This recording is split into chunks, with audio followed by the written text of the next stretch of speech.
ایک شخص था जिसका नाम था अब्दुल्ला।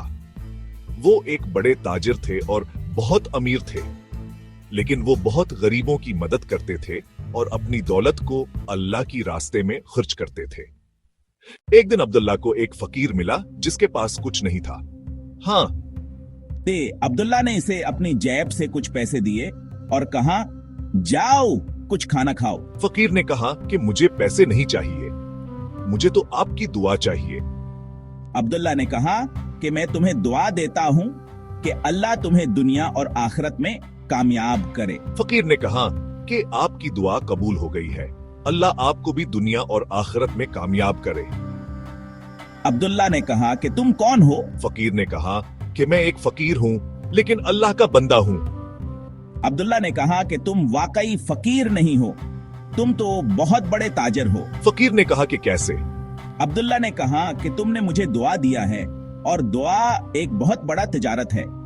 तुमने मुझे दुआ के बदले दुआ दी है, ये तो बहुत बड़ा सौदा है। फकीर ने कहा कि आपने सच कहा है, अल्लाह आपको अजर दे।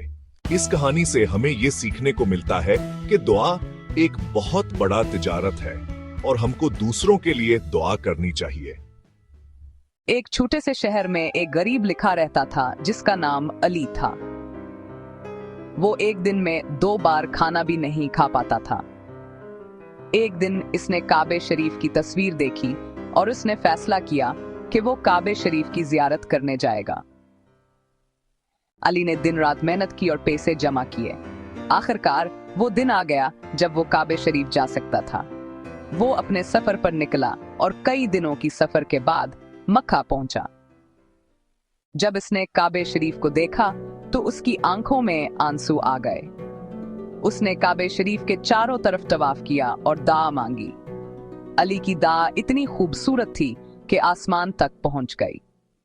काबे शरीफ की जियारत करने के बाद अली की जिंदगी बदल गई। वो अब खुश था और इसकी जिंदगी में एक नया मकसद आ गया था।